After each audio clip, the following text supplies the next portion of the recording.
Hello students, मैं अजीज़ गौहर आप सभी का अपना वाला यूट्यूब चैनल में स्वागत करता हूं। इस वीडियो से यूट्यूब से मेरी जो भी अर्निंग होगी या जो अर्निंग हो रही है उसका 10% गरीब बच्चों को फ्री एजुकेशन प्रोवाइड करने में किया जाएगा, तो सपोर्ट करते रहिए। तो आज हम 11th class physics chapter number 11 thermal properties of matter का टॉपिक पढ़ेंगे, हीट ट्रांसफर एंड कंडक्शन। इस टॉपिक को मैं बहुत ही अच्छे से बहुत ही ईजी वे में एक्सप्लेन करने वाला हूँ, इसलिए इस वीडियो को पूरा देखिएगा। और अगर अभी तक आप लोगों ने हमारे चैनल को सब्सक्राइब नहीं किया है तो चैनल को सब्सक्राइब कर लीजिए, बेल आइकन को भी प्रेस कर दीजिएगा ताकि नए वीडियोस की नोटिफिकेशन आपको समय पर मिलते रहे। तो क्या है आज का हमारा टॉपिक? आज का हमारा टॉपिक है हीट ट्रांसफर एंड कंडक्शन। तो हीट ट्रांसफर में क्या होता है कि जब भी कोई हमारे पास बॉडी है, कोई ऑब्जेक्ट है, सबसे पहले तो हीट है क्या? तो heat is a form of energy. Heat एक टाइप की एनर्जी है जो एक सिस्टम से दूसरे सिस्टम में ट्रांसफर होती है, या फिर हमारे पास एक सिस्टम है तो उस सिस्टम के एक पार्ट से दूसरे पार्ट में ट्रांसफर होती है। कि अगर दो सिस्टम है तो एक सिस्टम से दूसरे सिस्टम में ट्रांसफर होगी, या सिर्फ अगर एक ही सिस्टम है तो एक उस सिस्टम के एक पार्ट से दूसरे पार्ट में ट्रांसफर होगी। कब ट्रांसफर होगी? जब वहां पर टेम्परेचर का डिफरेंस रहेगा। तो अब हीट ट्रांसफर तो होती है, लेकिन हीट किस तरीके से ट्रांसफर होती है, उसके क्या वेज है? तो हीट 3 टाइप से ट्रांसफर हो सकती है। वो 3 तरीके कौन कौन से हैं? एक तो है हमारा कंडक्शन, दूसरा तरीका है हमारा कन्वेक्शन, दूसरा तरीका क्या है? कन्वेक्शन। और जो थर्ड वे है, थर्ड वे जो है वो है रेडिएशन। थर्ड वे क्या है? रेडिएशन। तो कन्वेंशन एंड रेडिएशन के बारे में हम आने वाले वीडियोस में पढ़ेंगे। आज हम पढ़ेंगे कंडक्शन के बारे में।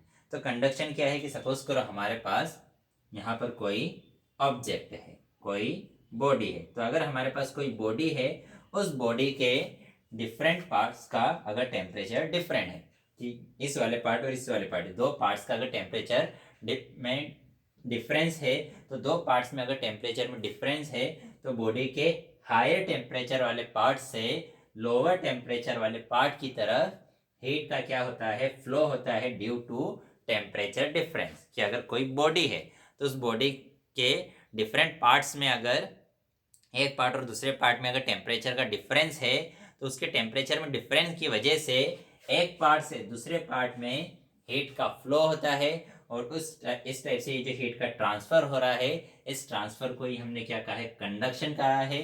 कंडक्शन में हमें दो चीजें ध्यान रखनी चाहिए कि इस टाइप से हीट का फ्लो तभी हो सकता है जब हमारे पास कोई मीडियम हो, कि ये जो बॉडी है एक तरीके से हीट के लिए मीडियम की तरह वर्क करेगी। इस बॉडी से यहाँ इस टाइप से हीट का फ्लो होगा, तो ये हीट का फ्लो इस बॉडी के थ्रू होगा। और दूसरी चीज हमें ये ध्यान रखनी है कि इसमें मैटर का कोई भी फ्लो नहीं होता। ऐसा नहीं है कि ये हमारे पास अगर एक रॉड है तो उस रॉड का ये वाला पोर्शन उठकर यहाँ पर चला गया, ये वाला पोर्शन उठकर यहाँ पर चला गया। मैटर का किसी भी टाइप से, ऑब्जेक्ट का किसी भी टाइप से मोशन नहीं होता। होता क्या है कि यहाँ का टेम्परेचर ज्यादा है तो यहाँ से एनर्जी उसके अगले वाले पार्ट में जाती है, अगले वाले पार्ट से एनर्जी उसके अगले वाले पार्ट में, अगले वाले पार्ट से एनर्जी अगले पार्ट में। तो एनर्जी अपने एडजेसेंट पार्ट्स में ट्रांसफर होती रहती है। कि ये दो एडजेसेंट पार्ट है, इन दोनों में अगर टेम्परेचर डिफरेंस है तो अगर इसका टेम्परेचर ज़्यादा है, इसका टेम्परेचर कम है, तो ज़्यादा वाले टेम्परेचर से कम वाले टेम्परेचर में क्या होगा? हीट का फ्लो होगा। तो एडजेसेंट पार्ट में टेम्परेचर डिफरेंस की वजह से हीट ट्रांसफर होती रहती है और फिर वो हीट आगे बढ़ती जाती है। ठीक है। फिर उसके बाद जो मेटल्स होते हैं, मेटल्स की थर्मल कंडक्टिविटी ज़्यादा होती है as compare to solids. As compare to, यूँ कहे कि जो सॉलिड्स होते हैं, सॉलिड की थर्मल कंडक्टिविटी सबसे ज़्यादा होती है। सबसे ज़्यादा थर्मल कंडक्टिविटी किसकी होती है? सॉलिड्स। फिर उससे कम होती है किसकी? लिक्विड्स की। फिर उससे कम होती है किसकी? गैसेस की। सबसे ज्यादा थर्मल कंडक्टिविटी, थर्मल कंडक्टिविटी मतलब कि अगर हमारे पास सॉलिड है तो सॉलिड में इजीली हीट का ट्रांसफर हो जाएगा without any actual motion of matter. Liquid में थोड़ा सा कम होता है और गैसेस में सबसे कम होता है। तो जिसमें हीट का ट्रांसफर सबसे ज्यादा होगा तो हम कहेंगे कि वो उसकी थर्मल कंडक्टिविटी सबसे ज्यादा है, उनका कंडक्शन, उनमें कंडक्शन सबसे ज्यादा हो रहा है। ठीक है। फिर उसके बाद इसको हम एक एग्जाम्पल से भी समझ सकते हैं। अब जो सॉलिड्स है, सॉलिड्स में भी सबसे ज़्यादा थर्मल कंडक्टिविटी होती है मेटल्स की, सबसे ज़्यादा किसकी होती है? मेटल्स की। अब सपोज करो हमारे पास ये एक रॉड है, हमें पता है कि इस रॉड को अगर हमने रख दिया है यहाँ पर फ्लेम के ऊपर, रॉड को कहाँ रख दिया? फ्लेम के ऊपर, और इस वाले पार्ट को हमने हमारे हैंड में पकड़ के रखा है, तो फ्लेम के ऊपर रखा है तो यहाँ का टेम्परेचर इंक्रीज होगा, यहाँ का टेम्परेचर इंक्रीज होगा।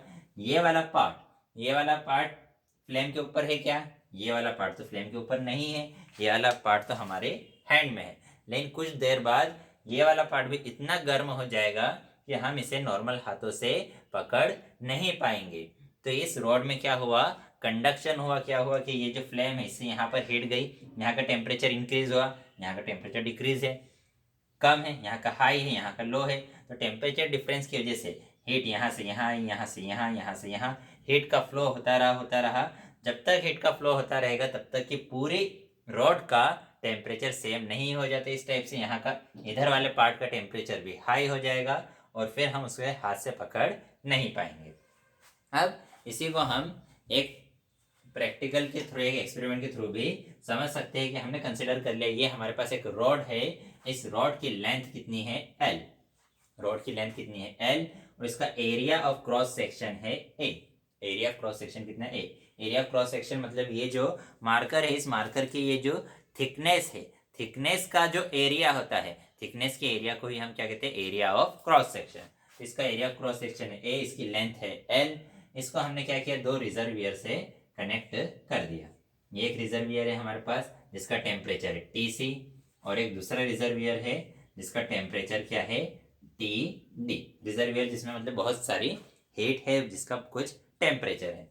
तो दो रिजर्वियर से हमने ज्वाइन कर दिया इसका, where TC is greater than TD। और यहाँ पर हमने एक इसे किसी पार्ट में, किसी पोर्शन में हमने इसे इंसुलेटेड कर दिया है। हमने इसे इस टाइप से आइसोलेटेड किया है कि यहाँ से बाहर कोई हीट का ट्रांसफर नहीं होगा, ना तो अंदर से कोई हीट बाहर जाएगी, ना तो बाहर से कोई हीट अंदर आएगी। इस टाइप से हमने इस सिस्टम को रखा है। तो हमने क्या कहा कि यहाँ का टेम्परेचर ज़्यादा है, यहाँ का टेम्परेचर कम है, तो हीट का क्या होगा? फ्लो होगा। हीट का क्या होगा? फ्लो होगा। तो सपोज करो T सेकंड में कितने हीट का फ्लो हुआ? H हीट का फ्लो हुआ। कितने सेकंड में? T second. T सेकंड में H हीट का फ्लो हुआ, तो T के मल्टीप्लाई में कुछ भी नहीं लिखा है, मतलब कितना लिखा है? 1। तो 1 सेकंड में कितनी हीट का फ्लो होगा? ये T इधर मल्टीप्लाई में है, इक्वल टू के उधर जाकर डिवाइड में हो जाएगा। तो 1 सेकंड में हीट का फ्लो होगा H/T। 1 सेकंड में हीट का जो फ्लो होगा वो कितना होगा? H/T। 1 सेकंड में हीट का जो फ्लो हुआ उसको हम रिप्रेजेंट करेंगे कैपिटल H। तो capital H is equal to कितना आया? H/T। तो ये जो कैपिटल H है, इस कैपिटल H को हम कहेंगे rate of flow of heat. इस कैपिटल H को हम क्या कहेंगे? Rate of flow of heat. Rate of flow of heat से मतलब क्या है? Heat flow of heat per unit time. कि 1 सेकंड में, कि T सेकंड में अगर H हीट का फ्लो हुआ तो 1 सेकंड में, 1 सेकंड मतलब यूनिट टाइम, यूनिट टाइम में कितनी हीट फ्लो होगी? H/T। और यूनिट टाइम में जो हीट फ्लो हो रही है, यूनिट टाइम में जो हीट फ्लो हो रही है उसी को क्या कहा हमने? Flow heat of flow of heat of, ठीक है? Rate of flow of heat. क्या कहा हमने? Rate of flow of heat. 1 second में हर सेकंड जो हीट फ्लो हो रही है उसी को हमने क्या कहा? Rate of flow of heat. उसको हमने कैपिटल H से रिप्रेजेंट किया। तो कैपिटल H किसके इक्वल है? H/T के इक्वल है। यहाँ से अगर हम कैपिटल H की ऐसा यूनिट निकाले तो कितने आ जाएगी? हीट। हीट की ऐसा यूनिट है जूल, और टाइम की ऐसा यूनिट क्या है? सेकंड। तो जूल अपॉन सेकंड, या उसी को हम बोल सकते हैं जूल सेकंड इनवर्स। सेकंड की पावर कुछ भी नहीं है, मतलब कितनी है? 1। ये नीचे, इसको अगर ऊपर ले जाएंगे तो पावर हो जाएगी -1। तो rate of flow of heat की यूनिट क्या आ गई? Joule second inverse. तो हमने कहा कि हाँ भाई टेम्परेचर डिफरेंस, इसका टेम्परेचर ज़्यादा है, इसका टेम्परेचर कम है, तो क्या होगा कि यहाँ का टेम्परेचर ज़्यादा है, यहाँ का टेम्परेचर कम है, तो ये जो रॉड है ये ज़्यादा टेम्परेचर वाले रिजर्वियर से हीट लेगी, और हीट यहाँ से कम टेम्परेचर वाले रिजर्वियर की तरफ इस रॉड के थ्रू, इस मेटेलिक रॉड के थ्रू फ्लो होती रहेगी। यहाँ का टेम्परेचर ज़्यादा है तो यहाँ से हीट ये रॉड लेगी, यहाँ का टेम्परेचर कम है तो कम टेम्परेचर वाली तरफ ये रॉड क्या करेगी? हीट का फ्लो करेगी। तो अब वो जो रेट ऑफ हीट है, मतलब जो H की वैल्यू है, H की वैल्यू डायरेक्टली प्रोपोर्शनल रहेगी किसके डायरेक्टली प्रोपोर्शनल रहेगी?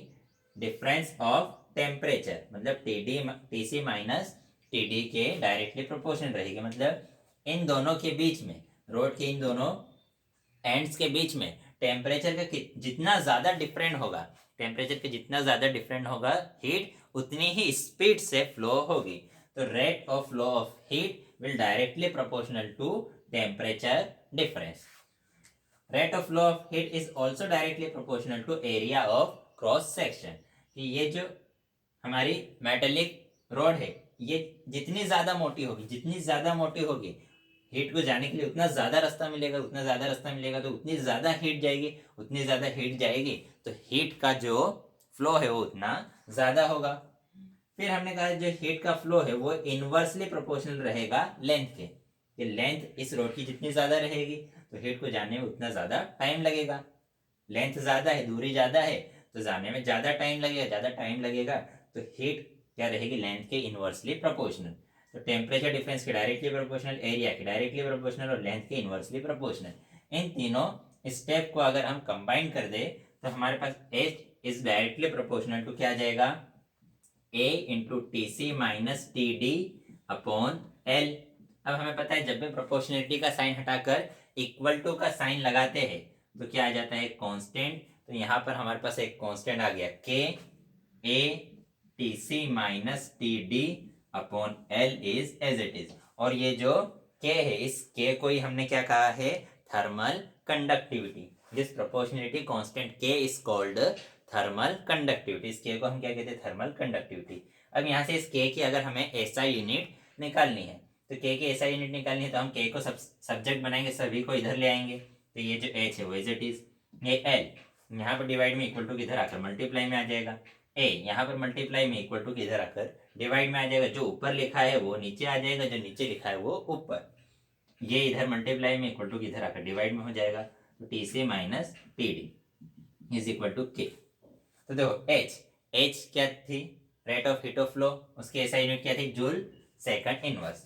तो इसकी स्पेस पर हम क्या लिखेंगे? एच की स्पेस पर लिखेंगे joule second inverse. L, L क्या है? लेंथ। लेंथ की एसआई यूनिट क्या होती है? मीटर अपॉन ए क्या है? एरिया। एरिया की एसआई यूनिट होती है मीटर स्क्वायर। ये क्या है? Temperature difference. टेम्परेचर की एसआई यूनिट क्या होती है?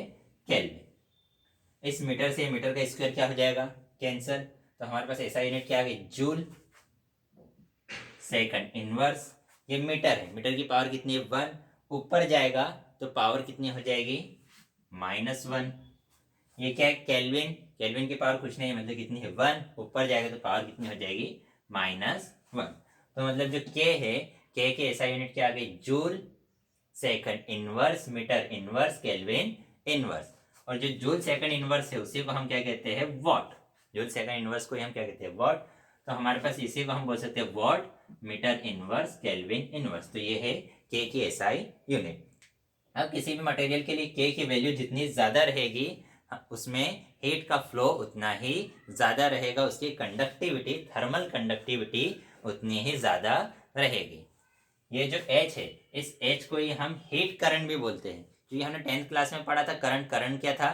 Rate of flow of charge. ये जो चार्ज फ्लो हो रहा था जिस रेट से, चार्ज पर यूनिट टाइम, उसी को हमने क्या कहा था? उसी को हमने कहा था करंट। तो यहाँ पर हीट पर यूनिट टाइम को हमने क्या कहा है? Rate of flow of heat, या उसी को हम बोलते हैं हीट करंट। किसी चीज के फ्लो को ही क्या कहते हैं? करंट। वो किसी भी चीज का फ्लो हो सकता है, वो एयर का फ्लो हो सकता है, वाटर का फ्लो हो सकता है, या फिर हीट का भी फ्लो हो सकता है। ठीक है। अब हमने क्या कहा कि जिसके लिए के की वैल्यू जितनी ज्यादा रहेगी उसमें हीट का फ्लो उतना ही ज्यादा रहेगा। हम कहेंगे उसकी थर्मल कंडक्टिविटी उतनी ही ज्यादा है, वो उतनी ही जल्दी हीट को फ्लो करेगा। जिसके लिए के की वैल्यू कम रहेगी, मतलब उसमें हीट का फ्लो उतना धीरे होगा। अब ये जो के है, ये के टेम्परेचर पर भी थोड़ा सा डिपेंड करता है। कि अगर सपोज करो इसका टेम्परेचर है कितना? 20 डिग्री सेल्सियस है, इसका टेम्परेचर है 30, इसका 20, इसका हम ले लेते हैं 10 डिग्री सेल्सियस। तो इन दोनों में, ठीक है, 10 ले लें, चलो इसका ले लेते हैं हम 15 डिग्री सेल्सियस। तो इन दोनों में टेम्परेचर का डिफरेंस कितना है? 5 डिग्री सेल्सियस का डिफरेंस है। या फिर सपोज करो इसका टेम्परेचर है 40 डिग्री सेल्सियस और इसका टेम्परेचर है 35 डिग्री सेल्सियस। अभी भी दोनों में टेम्परेचर का डिफरेंस कितना है? 5 डिग्री सेल्सियस। अगर इसका टेम्परेचर 20 और 15 है तो भी टेम्परेचर डिफरेंस है 5 डिग्री सेल्सियस। इसका टेम्परेचर है 40, इसका 35 है तो भी टेम्परेचर डिफरेंस है 5 डिग्री सेल्सियस। दोनों में टेम्परेचर, दोनों केस में टेम्परेचर डिफरेंस सेम है, लेकिन यहाँ पर टेम्परेचर अलग है। यहाँ पर 20 था और यहाँ पर 40 हो गया। तो ये जो rate of heat of flow है वो टेम्परेचर पर भी डिपेंड करता है कि कितना टेम्परेचर 20 है या 40 है। अलग अलग टेम्परेचर पर इसकी वैल्यू थोड़ी सी चेंज हो जाती है। तो जो सबसे ज़्यादा हमने कहा कि थर्मल कंडक्टिविटी होती है सॉलिड की, फिर उसके बाद लिक्विड्स की और सबसे कम होती है गैसेस की। सॉलिड में भी सबसे ज़्यादा थर्मल कंडक्टिविटी होती है मेटल्स की। सबसे ज़्यादा किसकी होती है? मेटल्स की। इसलिए जो हमारे कुकिंग यूटेंसिल्स होते हैं, कुकिंग यूटेंसिल्स में हमारे कुकर वगैरह में जो नीचे का जो पोर्शन है वो कॉपर का बना होता है। वो कॉपर का क्यों बना होता है? वो इसलिए बना होता है कि जो कॉपर है उसकी थर्मल कंडक्टिविटी अच्छी है, ज़्यादा है। तो कि अगर कुकर है या कोई यूटेंसिल है तो उसमें यहाँ जो नीचे का पोर्शन है वो कॉपर कोटेड होता है। कॉपर कोटेड क्यों होता है? ताकि हम जब कुकिंग करें तो ये कॉपर की थर्मल कंडक्टिविटी ज़्यादा होने की वजह से वो हीट का फ्लो सभी तरफ अच्छे से करे, तो हमारा जो कुकिंग है वो यूनिफॉर्मली अच्छे से कुकिंग होती रहे, सभी जगह हीट का फ्लो सेम रेट पर होता रहे। इसी टाइप से अगर हमें हीट के फ्लो को रोकना है तो हीट के फ्लो को रोकने के लिए हम किसका यूज़ करेंगे? हम प्लास्टिक फॉर्म का यूज़ करते हैं। प्लास्टिक फॉर्म आपने देखा होगा, जो मखमल वगैरह होता है, जो गालीचे वगैरह होते हैं या यूँ कि कालीन वगैरह जो होते हैं, उसके नीचे जो वाइट कलर का पोर्शन बिछता है उसी को हम क्या बोलते हैं? Plastic form. वाइट कलर का प्लास्टिक फॉर्म होता है जिसको हम दबा भी सकते हैं, जो दब भी जाता है। तो जो प्लास्टिक फॉर्म है वो उसकी थर्मल कंडक्टिविटी बहुत कम होती है। थर्मल कंडक्टिविटी कम है तो हम उसे बोल सकते हैं कि वो अच्छे क्या है? गुड इंसुलेटर है। मेटल्स की थर्मल कंडक्टिविटी ज़्यादा है तो हम कहेंगे वो गुड थर्मल कंडक्टर है। मेटल की थर्मल कंडक्टिविटी ज़्यादा है तो हम क्या कहेंगे? वो गुड थर्मल कंडक्टर है। और जिनकी थर्मल कंडक्टिविटी लो होती है, हम उनको क्या कहेंगे? कि वो गुड इंसुलेटर है। ठीक, वो कंडक्ट नहीं करेगा, हीट को फ्लो नहीं होने देगा तो हम बोलेंगे कि वो हीट को फ्लो नहीं होने दे रहा, मतलब वो बैड कंडक्टर है। कंडक्टर तो बुरे हैं लेकिन अच्छे क्या है? वो अच्छे इंसुलेटर है। तो जो फॉर्म होता है प्लास्टिक फॉर्म वो अच्छा इंसुलेटर होता है। इसीलिए कि जो हमारा कंक्रीट वगैरह की जो हमारी छत है वो गर्मी के दिनों में बहुत ज़्यादा गर्म होने लगती है। क्यों गर्म होती है? क्योंकि उसकी कंडक्टिविटी अच्छी है। मेटल्स की कंपैरिजन में तो कम है लेकिन फिर भी उसकी सफिशिएंट कंडक्टिविटी होती है, तो वो सन लाइट से हीट एब्जॉर्ब करके उसका टेम्परेचर इंक्रीज हो जाता है। जो हमारी रूफ है उसका टेम्परेचर इंक्रीज हो जाता है। अब हम चाहते हैं कि हमारे रूम का टेम्परेचर इंक्रीज ना हो, तो हम चाहते हैं हमारे रूम का टेम्परेचर इंक्रीज ना हो, इसलिए रूम की जो रूफ होती है, जो छत होती है, उस पर हम वो प्लास्टिक फॉर्म बहुत सी जगह लगे होते हैं, सिनेमा हॉल्स में भी लगे होते हैं, बहुत सारे घरों में भी लगे होते हैं। तो वो प्लास्टिक फॉर्म क्या करता है कि छत पर हमने प्लास्टिक फॉर्म लगा दिया तो वो हीट को रूम के अंदर नहीं आने देगा। कि अगर छत गर्म भी हो गई तो वो हीट को रूम के अंदर नहीं आने देगा और हमारा रूम ठंडा ही बना रहेगा। इसी टाइप से जो न्यूक्लियर पावर प्लांट्स होते हैं, न्यूक्लियर पावर प्लांट्स में न्यूक्लियर रिएक्शन में बहुत ज़्यादा हीट एनर्जी रिलीज होती है। बहुत ज़्यादा हीट एनर्जी रिलीज होती है तो हम चाहते हैं कि जहाँ पर हीट एनर्जी रिलीज हुई वो हीट एनर्जी जल्दी से बाहर निकल जाए, क्योंकि अगर वो हीट एनर्जी नहीं निकलेगी बाहर तो वहाँ का टेम्परेचर बहुत ज़्यादा इंक्रीज हो जाएगा। तो जहाँ पर थर्मल रिएक्शन हुई, न्यूक्लियर रिएक्शन हुई, वहाँ का हम चाहते हैं कि वहाँ से एनर्जी जल्दी से बाहर निकल जाए। तो वहाँ जल्दी से एनर्जी को बाहर निकालने के लिए हम गुड थर्मल कंडक्टर्स का यूज़ करेंगे कि उन कंडक्टर्स के थ्रू हम यहाँ से एनर्जी को बाहर निकाल दें ताकि यहाँ का टेम्परेचर बहुत ज़्यादा इंक्रीज ना हो। तो आज के वीडियो में इतना ही।